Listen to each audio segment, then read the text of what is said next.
abantu abali kulaale mwana wake baluwa nga bagamba mulyeta abayizi bonna biki omuyizi ali mu ssomero lya primary ne secondary saawa eno kumugamba nti omuyimbi wo Chameleone oba olimba eyo reality because Chameleone amaze emyaka mingi nga takuba ndongo eyo emubuusa Kampala ne mubuusa kale Buganda kati omuntu wekatakwi jukira ina asooka n'abaako ne DC service nti fewe ngeri gye tufunamu ebintu e Kampala eno oluyimba luba luvugwako e Kampala ng'ekatakwi lutuuka butuusi sigamba ku masimu ku ground osobola okusanga omuntu alina hiti e Kampala n'agiyimba Masaka nga si hiti kati Chameleone yasemba ddyo okuba hiti eyo kabuna mawanga ekyo kimu ekyokubiri ekyakuba nti talina hiti mu season zino ebbanga libadde ddene kati ayimbira ku Legacy nga Afirigo Band ti Afirigo Band bayimba bulungi era bakugu ba Moses Matovu bakuba endongo basobolera jikubira mu myaka gyawa myaka mikulu togenda kusanga mwana wa S1 nga kugamba Afirigo Band yekuba endongo kati mwe muli nalaale okuli ebbaluwa nti amasomero gonna galeeta abaana abakulu abaliwo either banaku nnyo abavubuka ababitegeera bali ku nuupu opposition tebalina mirimu tebalina kitegeeza audience olinawo abatamanyi be basooka omuntu nga tamanyi bya bufuzi abatamanyi kirala kyonna kitegeeza oyo abatalina kyamanyi wodda lifestyle ye because nebye ndongo bino nabyo biyamba ku lifestyle omuntu gya living omuntu nga ddala ye abeera ku nteeze n'abeera mu nnimiro kitegeeza n'owe wantegeseeyo concert era teyandiise tegeeza tajja kunyumirwa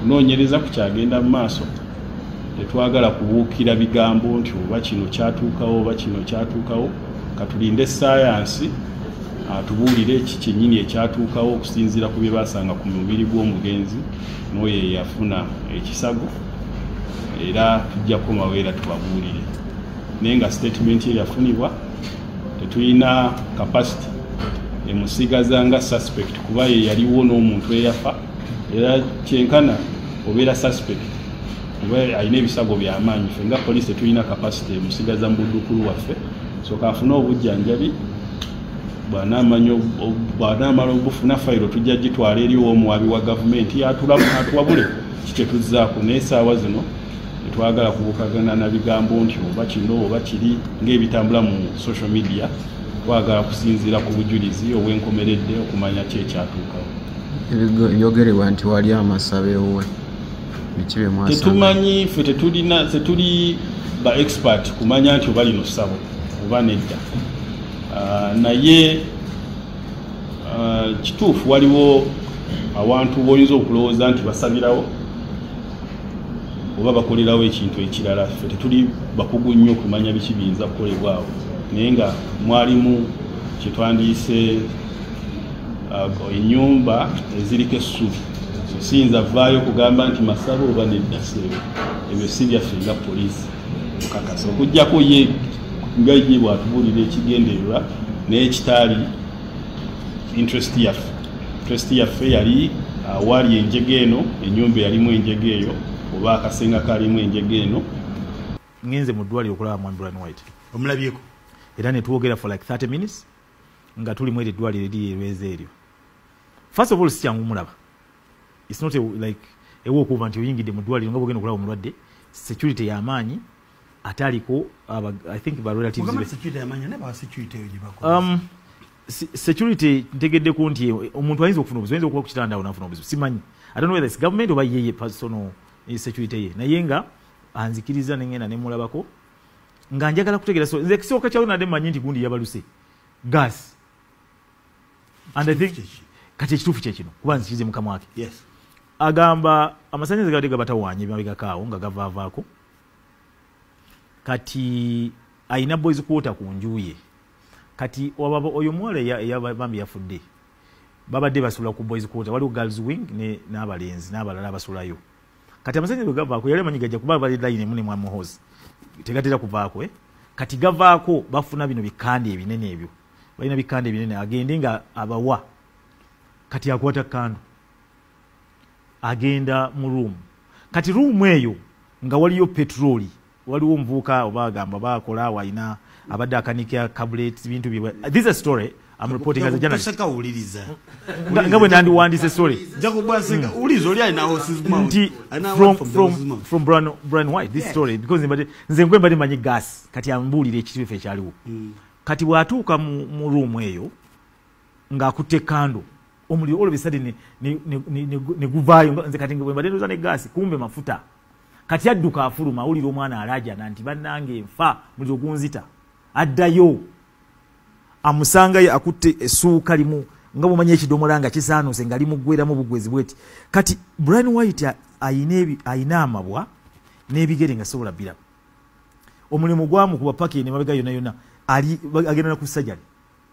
This is something I wish I could take today. I have been in the hospital because lwaki nze njagadde Brian White olina okujja n'ensomo manya ffe abamuyambako mu jangu kati nga kinnumiriza omusajja nga lyaku abaddewo naawe kati lwaki nawe togenda nokola ki era ngenze mu ddwaliro nga bona abatafubi ogenze kulaba kyaliwo. Okay, katugende ku explanation ya Ramit. Omwana omuliro gumwokya ina naggwawo ne Brian White n'afuna ebiwundu bwe tutanalabako ate omuliro gwasalamu omwana olulimi kuba mama yagamba muwala wagenda omukebera nga bamusazeemu olulimi omuliro gwayokya omwana ne gumusalamu olulimi.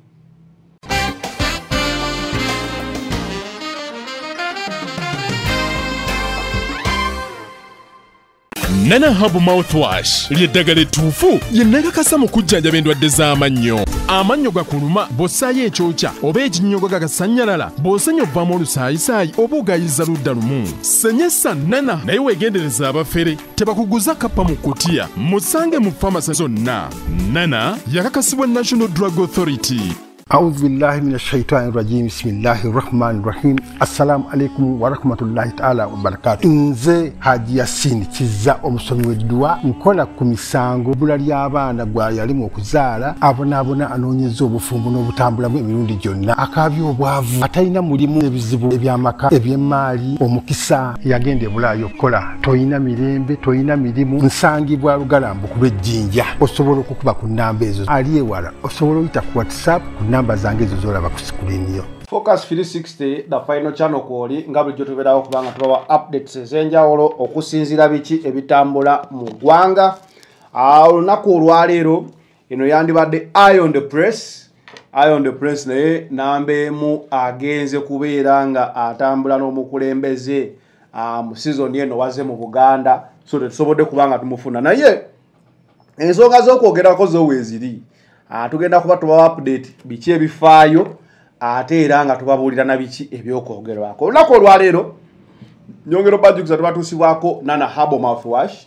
Nana ono nga yakugamba nti gwe nalina obuzibu bw'amannyo gwe wenna amannyo go gaaguba olina ekisu ekibi ekikuva mu kamwa kozesa Nana Hub Mouthwash ye musawo gwe nkuzigirira lyeddagala ery'omutindo yakakasibwa National Drug Authority okubeera nsobola okuyambako okugatukuza okuwa akawoowo akalungi ogalekeza ebyo byonna byonna nti ate nino ebituli bikiwe bityo nga donna bagenda mu ddwaliro sooka ogezeeko Nana Hub Mouthwash obenga osobola omukozesa bulungi olabe ojja kufunawo enkyukakyuka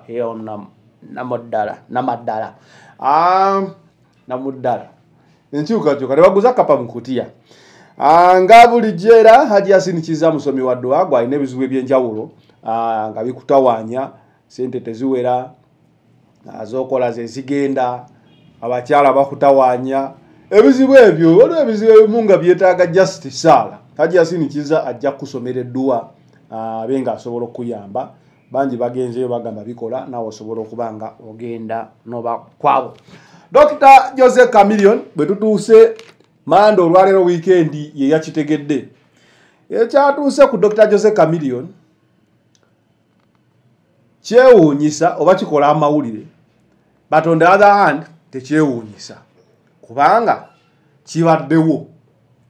Dr. Jose Chameleone abeekatakwi bamukoze akaliri puzzle akamutuukako eppakwaki ne Eddie Kenzo liri puzzle yakuba endongo n'asooka n'awummula namu ndowooza yagenda n'agamba manyi liri puzzle ayita Chameleone baaba ndowooza yagenda n'amugamba baaba abasajja kye bankoze gojjo basobola ko baaba bambe bano bakubidde emyaka n'ebisiibo baaba kye bamukoze baba bamukubye endongo oba yabakubye endongo bamukubye eki bamukubye igino ebera igino kuba ye yabadde abakuba ndongo ng'abeekatwakwi olooza bamufaako balaba musajja ayambadde ebintu abookabooka tebamulabangako mu myaka 25 abeekatakwi tebalabanga ku Dr. Jose Chameleone bagambye apokambingi kyono gwe baleese wano kyekyatuka ku liri puzzle ne Eddie Kenzo.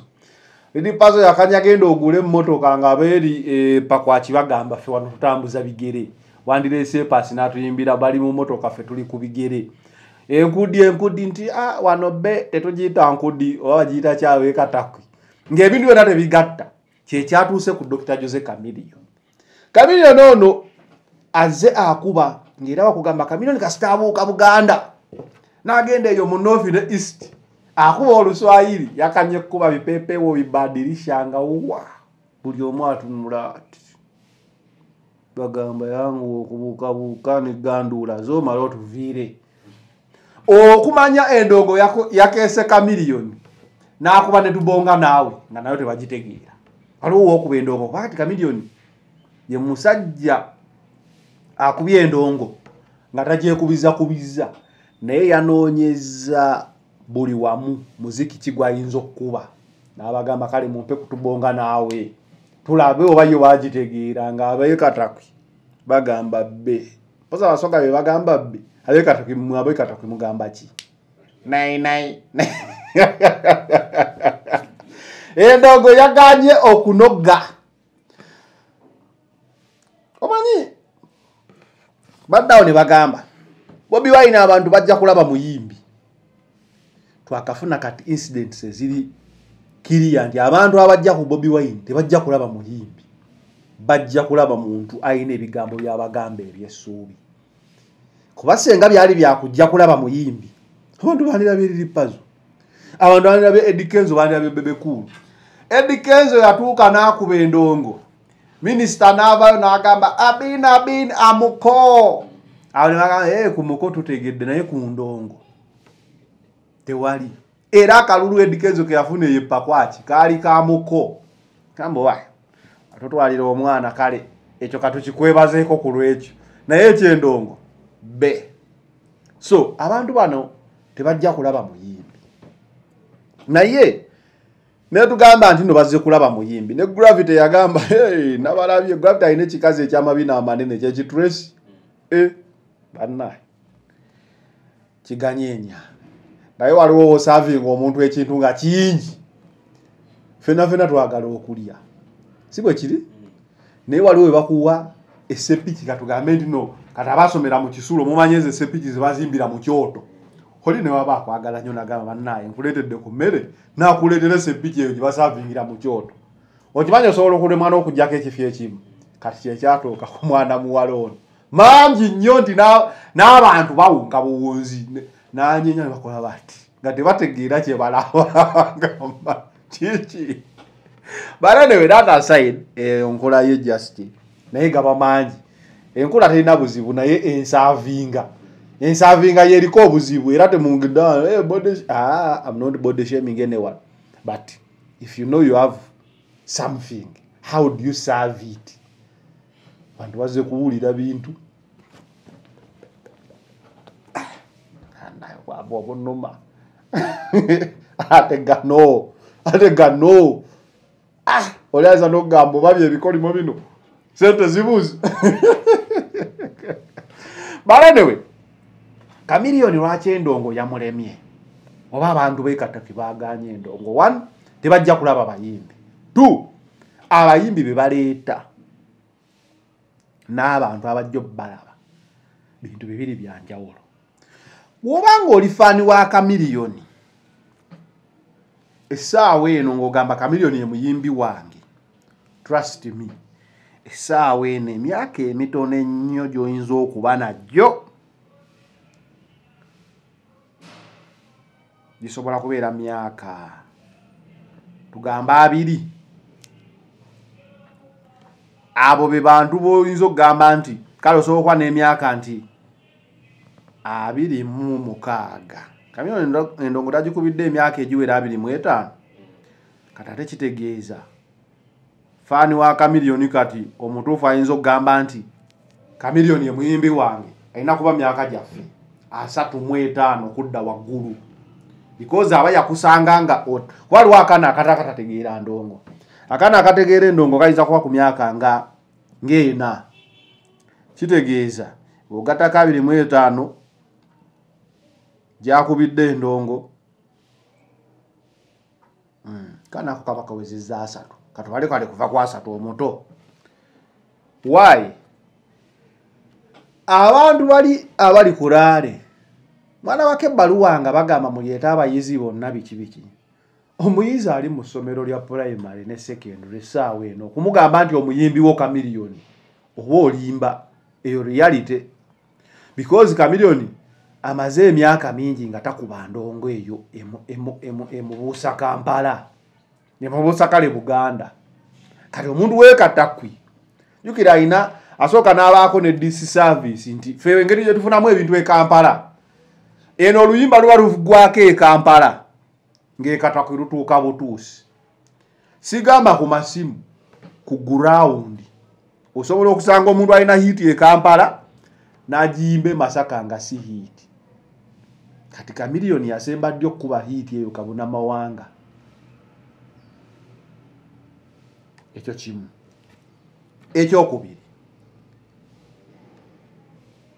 ekyakuba nti talina hiiti mu sizoni zino ebbanga libadde ddene kati ayimbira ku Legacy nga Afirigo Band ti Afirigo Band bayimba bulungi era bakubu ba Moses Matovu bakuba Endongo basobolera gikubira mu myaka gyawa myaka mikulu togenda kusanga mwana wa S1 nga kugamba Afirigo Band yekuba Endongo kati mwe mulina laale okuli ebbaluwa nti amasomero gonna galeeta abaana abakulu abaliwo either banaku nnyo abavubuka ababitegeera bali ku noopu opposition tebalina mirimu tebalina kitegeeza audience olinawo abatamanyi be basooka omuntu nga tamanyi bya bufuzi abatamanyi kirala kyonna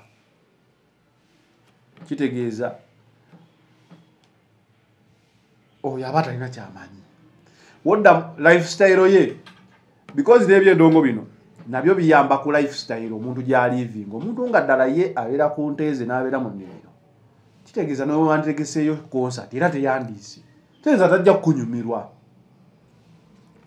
abaana abato tebakuwulidde waliwo gaapu awo Kamiliyoni muyimbi wa maanyi era toyinza munyooma but trust me ennaku zino tusobola okukuba disiko ya weeks 2 nga tetukubye ku luyimba lwa Big Firi n'olumu bonna kambateekemu wadolo ate Endongo neggwa bulungi n'enyuma ng'era tayinza kugamba DJ takubye ennyimba si bwe kiri abantu abandi badde bali awo ndino kati be bayimba tugamba Alien Skin Acidic Vocals ani awo mulala ayimba Nandolaavu ani awo kubanga n'Endongo yennyini okimanyi yaggwerera mu Uganda Shiba yakomawo kaawo n'atukuba Sambadde netugamba ho Sambadde leero atabuse yali ayimba Luzungu Luganda nawulira Sambadde so ekigambo okay whatever then nesini n'atukubamu Can I See You Tonight olw'amalazi concert kizibu kati okuba oluyimba nga wawulira zibadirisha zivaluvalu nitukwata emyezi 6 nga lukuba limba lwa weeks 2 netukuba kawa kapati Acidic Vocals simanyi nnyo bye bayimba bavairota nyimba zaabwe nazo toziraba so Endongo eri wansi kati ekituufu kiri ndi bwe kyatuuse mu kulya kasente k'okuyimba abasajja bano ba Big Firi kati betugamba nti Big2 Bebe Cool Chameleone ne ba Gravity waliwo generation eyagadde okulya ne Museveni yonna Bebe Cool alidde ne Museveni obufuzi bwe bwonna era kagaapo ako baka blocking omuntu omulala yenna omuyimbi okayingiramu kyokka ate ku ground nga batakola zi concert nga batafuna shows kitegeeza n'abantu tebakola ki tebakyabafiiringa kyekimu kyokka ate ebituuka mu campaign be baagala okuba ku list eyo olabye wano bakafe kusaasira neono wakabina Stesha Mayanja. When is the last time you had a song from Kafe Kusaasira? Sigamba nti tebayimba, you had it gwe n'oluwulira. When is the last time you had a song from Stesha Mayanja? Kyokka ku campaign be baagala okukola sente. Kitegeeza abayimbi abato abaliwo kati abantu be bafiiringa ate bo tebawadde opportunity okukola sente ezo. Katugambe tugenze mu byakuyimba wadde ensonga enkulu kati ya campaign wedudda ne mu byokuyimba abakadde ba Museveni mu bayimbi balowooza be balina okulya ne sente za Spice Diana ne like sente ziriwo kati gwalya sente nga gwe Morini yani Stesha Mayanja nga Kusaasira. There is a time nga kumbaga yo kutaba Stesha Mayanja oba Kusaasira ebasimbaga oba Rema. But now embaga zibeererawo ddala ne ziggwa ne zinyuma nga zinyumye nnyo nga tolina muyimbi gw'olabye baleese bandi na comedian ani ono Bruno Betty n'azinaawo obukanzu. Lwaki abantu bano basooka ne beefuula ab'ekitalo ng'okola embagayo n'owo omuyimbi miliyoni 7 nga muzisonze zakutawaanya woba n'atozimuwa ate ku mbaga najalanga mwangu wenze nina omukolo omulala n'akyankala nnyo omukolo gwonna nze nyimbira wano embasimbye wano ŋŋenda naye ng'okola concert n'oyimba ennyimba essaawa 2 ne bakuwa emitwalo ne bakuwa kale miliyoni 2 naye ku mbaga ne basooka bakizibuwaza kati embaga ne zigamba okay katugenda funa zi live band zibeerawo olunaku lulamba zikuba n'ennyimba za variety zimba z'abazungu ez'aba Nigeria ezaki era kati embaga ey'omulembe tekyavimbisa nti gundi yazze get a good live band ejja kuba buli limba lw'oyagala giwe place y'ennyimba zo z'oyagala zijja kunyuma nnyo you pay less money miliyoni zo 3 kunnya and you have people the whole day okitegeera you have people the whole day so Kamili ekyamutuuseeko is a result of over milking nti ente mugikamye amata gavuddemu omusaayi mugusise kati emala mpewo ente enywanto musika mpewo like whoever ali mu ssente z'abayimbi b'NRM abayimbi bano bayimbidde abantu mu campaign nnyo ebbanga lyonna nti list eno yandibadde ekyukako. Olaba obeera ku radio n'omala olunaku lulamba gwokimanyi osobola omala olunaku lulamba nga towedde luyimba lwa Ronald Mayinja n'omala ne wiiki n'otakayana n'omala olunaku lulamba nga towedde luyimba lwa Eddie Kenzo n'otakayana netabayo wadde akubye essimu nti mpaka kayimba ka Eddie Kenzo okitegeera kati ate we bituuka mu campaign ate be bajja you'll get so many results nga abantu babatunuulira because ddala kyemugamba tewali bayimbi bweba byabayimbi baliwo kati basobola kuyimba oba abaliwo kati bamanyi business nti this is a risky business. Campaign ya myezi 3 oyimbayo kaliyayo yonna n'obanga ogiwuttudde ku ttaka tolyaga manna sikaabo kadde buno 5 bwetufuna 10 naye ngenda kulya ki nga wayiseewo omwaka kuba waliwo kagaapo k'emyaka 4 ako ng'endongo tennadda. Chameleone yagamba muzeeyi mpumuza concert zonna buli kimu kiwummuza ngenda kunyonyeza akalulu eggwanga lyonna. Awo ne yagamba kikyowummuza nga obadde okubawo endongo. Bebe Cool ye byokuyimba yabivaako kati ye yakalaba agamba kati wano okamobiliza ebyaddala sigenda kuyimbira abantu bano naye nze kantegeke abayimbi okumanya endongo yatabukidde Kamili yavuddeyo n'alaba kabadi yawo baane bali enisikini najjukira oluyombo lwe ng'ayagala kulwana bagravity ne bebekulu be baataasiza embeera abamanyi Chameleone akuba talabise Chameleone siye muntu agenda okujja yerwanire ye ng'omuntu but all that was frustration okuva ku stage ng'anoonya diversion yawo waakiri eggulire ebe Chameleone yakubye omuntu naye eggulire lyapasudde paka ku mutimbagano nti endongo kyebadde ekola legend nkoko baana anyway ndiri pazo yakaliko akekatakwi yena ake pakwachi ne Dikenzo katulinze mulala ye kate mama Kabina ne stage abo banyenye obubina bwabwe ne first lady yavuddeyo n'agamba bannaye amazina gemuzina bamulabye amazina gemuzina mu abayimbi first lady Janet Museveni yavuddeyo n'agamba you people who are dancing here enenyo gotola je mwenyo gotola you are big women we also used to dance but not seductively like you okitegeera kubaba kye bazuula annaye ndongo yoteriiwo naye amabina gaffe makulu bulungi gawangadde emyaka galabye buli kirinza okulabibwa ku nsi kuno bweziba mpiso asefomeseeko wekiba kyeki ngoseka olowooza lisiti eno gayiza kuba galabye eki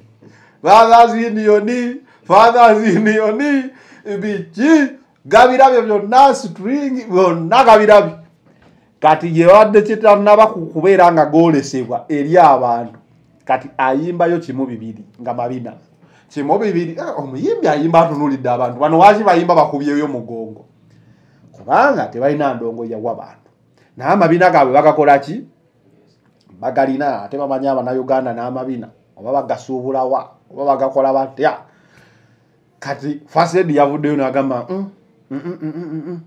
mukendeeze ku ngeri gye mwetiiyuula mujja fuuyira abantu mukikendeereze eddala ekyo mujja abantu mu mbeera first lady ye yabyogedde sinzi ng'avunaana abayimbi be ne alemu abo obanga alina wano ka audio n'agamba neezinya gye beezinya eyo gye beenyogootola bayinza omaliriza ng'empewo bagyonoonye nga bazze bajja abantu mu mbeera n'okunamira kampeyini z'abendi kandi bateekamu ssente nnyingi okukola kampeyini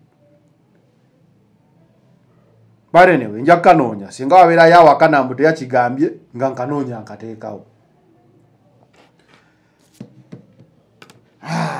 Nobody events Dikenzo tukyali ku kampeyini z'enyale Nobody events simanyi kikirawayo Nobody ayina olutalo ne Dikenzo olutalo luli so personal nasooka n'endowooza zino entalo zirabika za diversion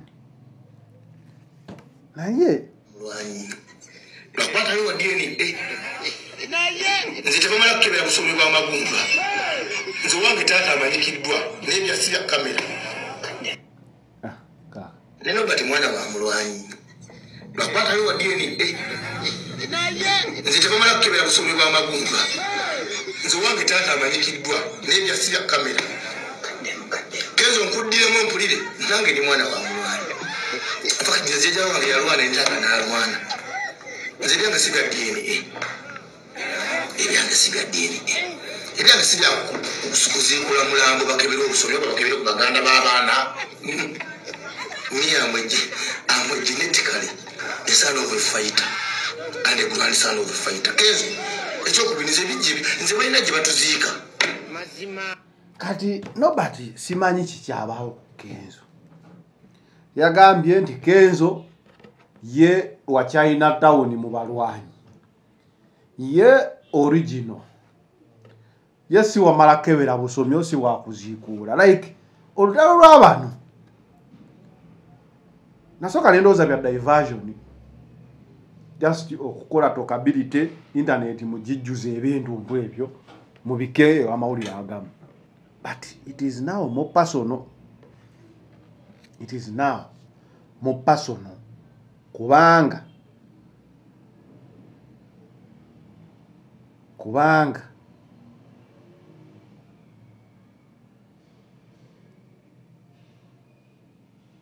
ebintu bino engeri kati gye babyogeramu birabika gususu ogw'omulamuzi. Kenzo yagambye bagenda kwesanga mu kooti ne Chameleone yamugamba omutwala mu kooti. Simanyi waki Nobert ate ye kike bamumye muyimbi mobilizer. Akalulu kano ngezaako okutegeera akalulu kano kamuyisizza bubi nnyo kuva we yesimbo bakubwa kansala like azze arwanagana n'enyale mu yolutalo lwe kyobana nasoka nendoza bidiversion nga ndabo olutalo lwe luli mu nyumba naye kati fituuse ndoza birayika bya ddala so awo nawo tugenda kuba tutunulawo nnyo tulabe ndabika noonyeeko Nobert one of these days tulabe kijanyonnyola ku nsonga eyo olutalo lwe Nobert lwalika lwa ddala. Tracy yosi ono wamabina. Of embarrassment this government has reached is beyond limits. Now you've failed to deliver services, now you're delivering obscenity at its fullest. Eh? NRM rallies is mostly occupied by kids. What lessons are you giving to them? Concerned citizen. And now you start complaining of early pregnancies, yet you're spoiling them. What is that lady doing? Is that also part of anything that needs to be learned from your manifesto? Eh? Gamba, you failed us. You don't want to accept. Now what is that? Isn't that moral abuse? Abana bato mubasombye mu byalo muri mukubonoonera kunyo omukolo gwe musaba babongera obuyinza. Imagine a vice president, a whole vice president. Nimumala ne mwasamirira. Baba kati okiregeera nti otunulira ekintu agamba naye bagamba bajja kulaba Bobi Wine nti muyimbi mwabayimbi bemuleeta teri abalaba naye tekikoma okwo ne mukunamira ensi ne mukola ki kale ebintu byo bingi Wanedi Kenzo yabadde agamba he needs to provide evidence. Ekyo mu kusoma bulungi nti yabyogereza on record. He will come and answer in court. So gazigendera mu court. Anti kati tosobola kuvaayo n'oyogera ekintu ng'ekyo ekikwatagana ku bulamu bw'omuntu and we just keep quiet. Nobert alaga. First and foremost, that was an idiotic statement that he made. Oshegedde nze we guno omulundi gwekyasinze n'okulwanira eddembe because okimanyi bulungi tuli mugezaako protecting what we have gained as Ugandans. Protecting the gains. Edikenza agamba ku mulundi guno alwanirira ddembe the gains. Politics nagamba buli omu aba n'endowooza ye. How you back it up? Yeraga oba endowooza yo ddala ntuufu oba endowooza yo.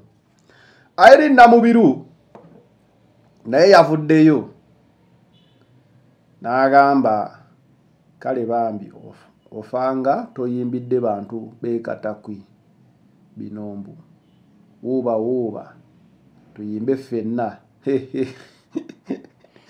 Bayira ekyo ekintu nakyo nkyewoonya lwaki abayimbi alinnya ku stage ng'ekigundi ekivulu kijjudde n'agamba sibalaba gye muli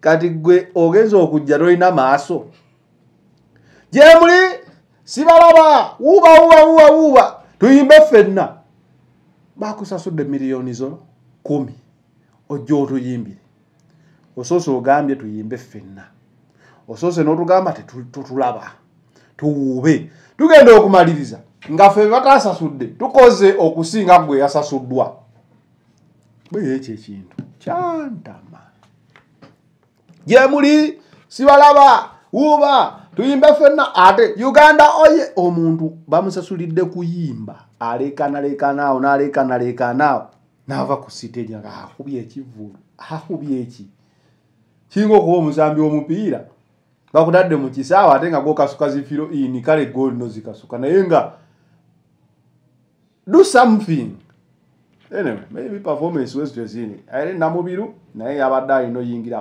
katirawo omukyala nga ayiri namubiru osobola okugamba mbu tamanyi kuyimba amanyi bulungi ba Juliana naye olinawo oyinza okumutwala essaawa eno ne bamukuba eriiso bati ndibagamba onu yaani atalina kyabakoze because the times changed kati baagala kulaba kuvinka baagala kale kulaba ku Nwaji ate naye era ali mu Kaserengeto baagala kulaba ku aniawo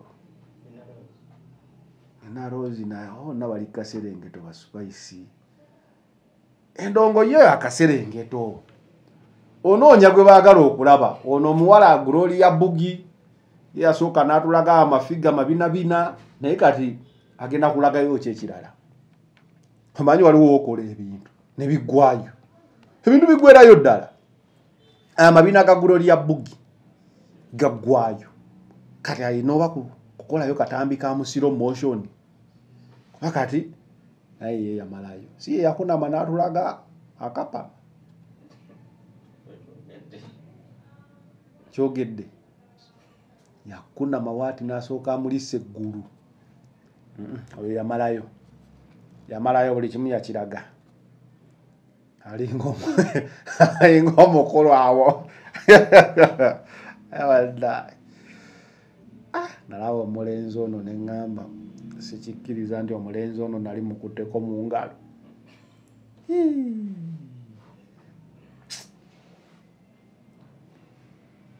essaawa eno n'amala jja nkwata mu nsawo ena how are you hope you are good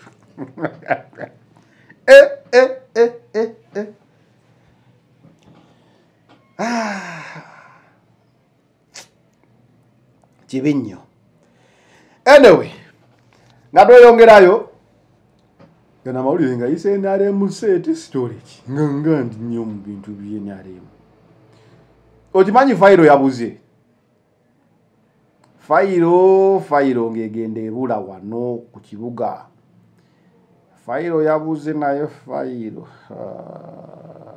katambi kaliwa fayiro yabuze abantu abakuba ku streets abantu abamenye ku street nodda ku fayiro omuntu nogizanyiramu nogitulamu nga nawe olina abaana nkukyalireko bankutumire ku bantu bakukyalireko fayiro yabuze okuwolera ate nabagambirawo ne muzayi namugamba singa sifuna bwenkaja ngenda kuwolera I'm ready more than ready neteekateeka dda nina okuwolera singa sifuna bwenkanya yera akola kyakala niye muntu makajanja kamujjudde mpulira kati munaye ate oba ku opposition n'ogamba fayiro zaffe zibula nedda mwagala okitegeera protecting the gains one of the gains is fayiro kubula fayiro zibula ez'abantu nosanga omuntu nga fayiro ze zaabula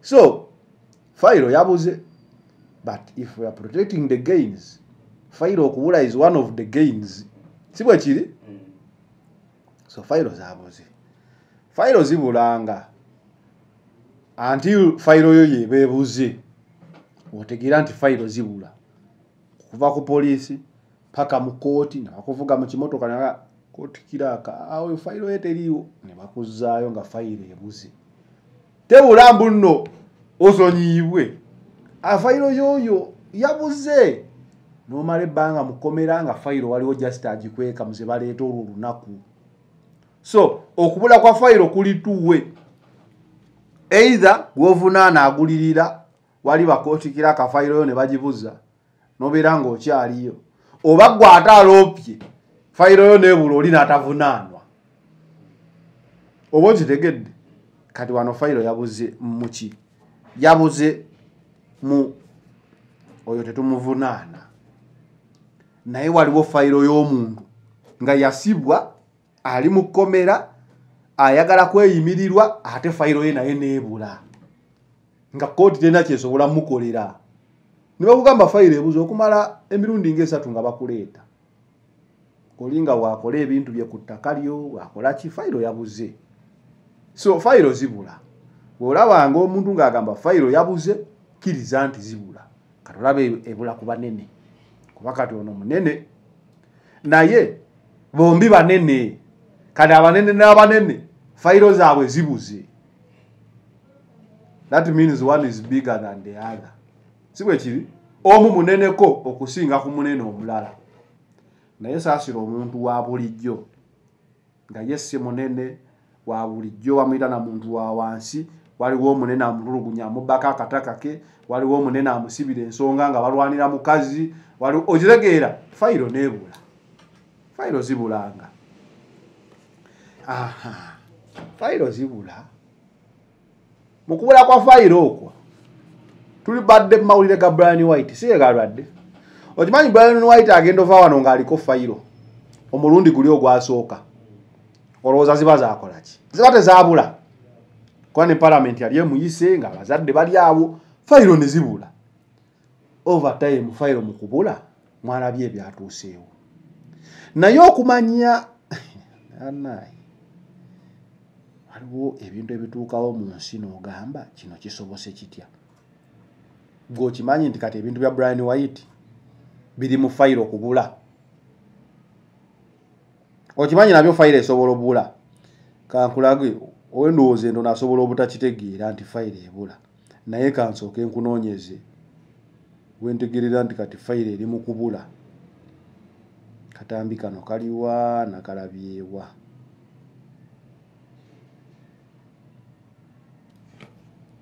Nkulage fayiro bwe zibula. Kuba oyinza oba otumanyi fayiro bwe zibula. Fayiro zibula ziti. Fayiro wano eba etandika kubula. Olwaleero nfunye omukisa ngenze mu ddwaliro okulaba mu Brian White. Omulabyeko. Era ne twogera for like 30 minutes nga tuli mu eddwaliro eryezo eryo. First of all, it's not like a walk over until you get the Mudwali, you're going to go on security. Ataliko, I think about relatives. Security, take the county, Omuntua's of Nobs, when you walk stand down from Siman. I don't know whether it's government or a personal insecurity. Nayenga, and the Kirizan and Emulabako. Nganja take it. So the Sokacha and the Maniti Gundi Yabalusi. Gas. And I think. Kati ekituufu kye kino kuba nzikize mukama wake. Yes. Agamba amasanyalaze gaali gabatawanye mabega kaawo nga gavaavaako. Kati ayina boys quarter ku njuye. Kati wababa oyo muwala yabambi yafudde. Babadde basula ku boys quarter waliwo girls wing n'abalenzi n'abalala abasulayo. Kati amasanyalaze gavaako yali amanyi gajja kuba bali line mune mwa muhozi. Tegatera kuvaako Kati gavaako bafuna bino bikande ebinene ebyo. Balina bikande ebinene agende nga abawa. Kati akwata kando agenda mu room. Kati room eyo nga waliyo petroli, waliwo mvuka obagamba bakola waina abadde akanikya cabinet bintu bibwe. This is a story I'm reporting as a journalist. Saka uliriza. Ngabo ndandi wa. Fayiro mujiwulira. Ulizo lya ina horses from Brian White this story because nze nkwe bali manyi gas kati ambulire ekitife kyaliwo. Kati bwatuuka mu room eyo nga akutte kando. Omuli all of a sudden ne guvayo nze kati ngwe badenoza ne gas kumbe mafuta kati adduka afuluma ulira omwana alaja nanti bannange nfa muliro gunzita addayo amusanga akutte essuuka limu nga bumanye ekidomola nga kisaanuse nga limugweramu bugwezi bweti kati Brian White ayina amabwa n'ebigere nga sobola bbira omulimu gwamu kuba paki ne mabega yonna ali agenda ku sajjali. This is something I wish I could take. Today, I have been in the hospital. Because njagadde Brian White olina okujja n'ensi omumanya ffe abamuyambako mu jangu kati nga kinnumiriza omusajja nga lyaku abaddewo naawe kati lwaki naye togenda nokola ki era ngenze mu ddwaliro nga bona abatafubi ogenza okulaba kyaliwo regardless of what is happening.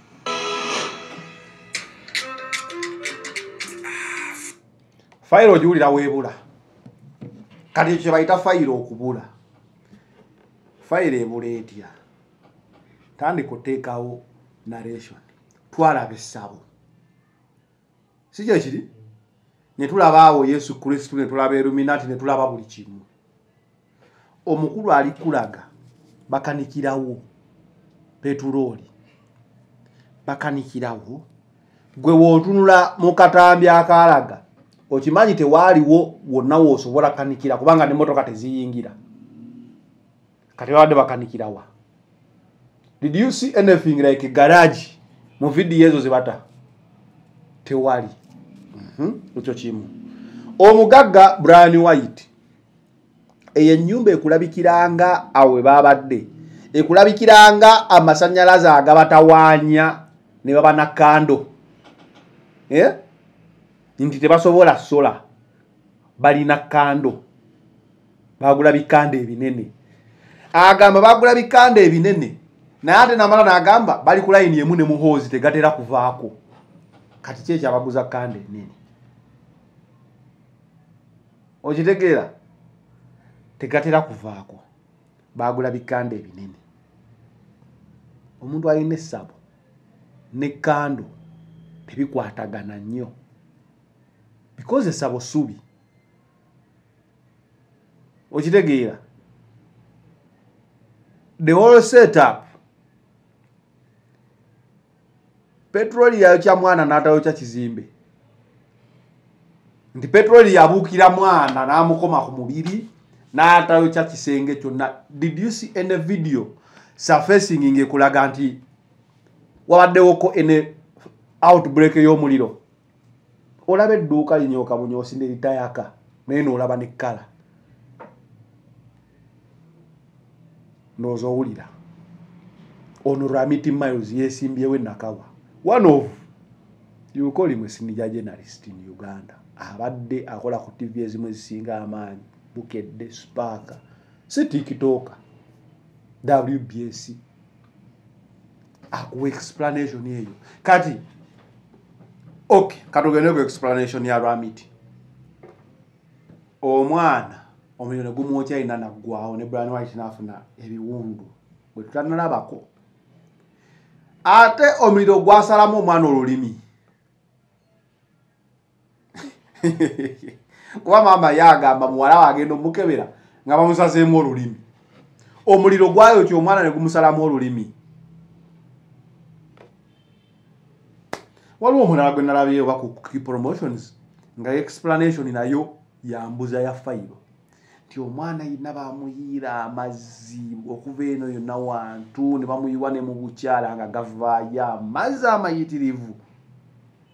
The thing is there is a murder case esobola okuba eriwo but nabagamba twali tukola show nti akamu ku tactics bwa Brian White bwafuna ebizibu alwala. It is the same script playing. We yali atwalibwa mu parliament yafuna ebizibu okimanyi era yalwala aba biki byonna si bya ddala nze nakirabirawo kasita bagamba nti naye mulwadde ne mmanya kati maafi yayitamu ojja kuddamu okuwulira nti bamutwala bweru kujjanjabwa olunalinnya ku nnyonyi.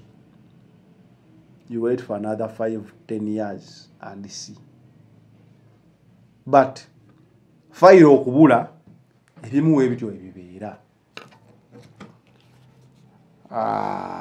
Kandaba akantu kano kyebasindise.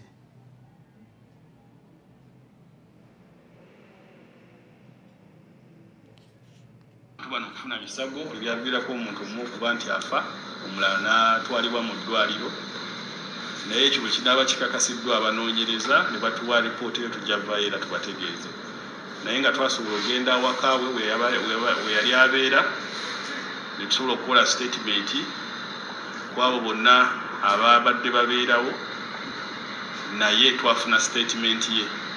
So kunoonyereza kukyagenda mu maaso tetwagala kubuukira bigambo nti oba kino kyatuukawo katulinde sayansi atubuulire eki kyennyini ekyatuukawo okusinziira ku bye baasanga ku mubiri gw'omugenzi n'oyo eyafuna ekisago era tujja kukomawo era tubabuulire naye nga statement ye yafunibwa tetulina capacity emusigaza nga suspect kuba ye yaliwo n'omuntu eyafa era kyenkana obeera suspect kuba alina ebisago by'amaanyi ffe nga poliisi tetulina capacity emusigaza mu buddukulu waffe so kaafuna obujjanjabi bw'anaamala obufuna fayiro tujja gitwala eri omuwabi wa gavumenti atuwabule kikyetuzaako n'essaawa zino twagala kubuukagana na bigambo nti oba kino oba kiri ng'ebitambula mu social media twagala kusinziira ku bujulizi obwenkomeredde okumanya ki ekyatuukawo.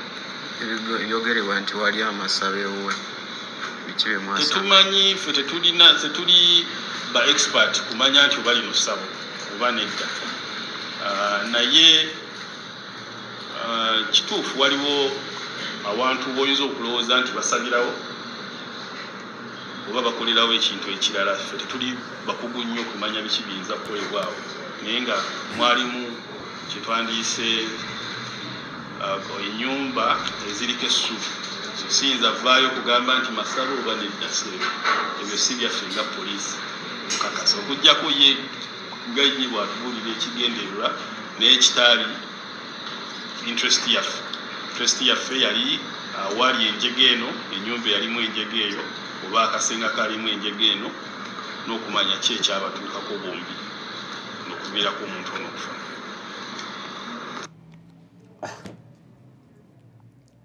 Nhoza owulidde sijja sukka wano olunaku olwaleero, just poliisi nga yebalaze nti ekyanoonyereza way out.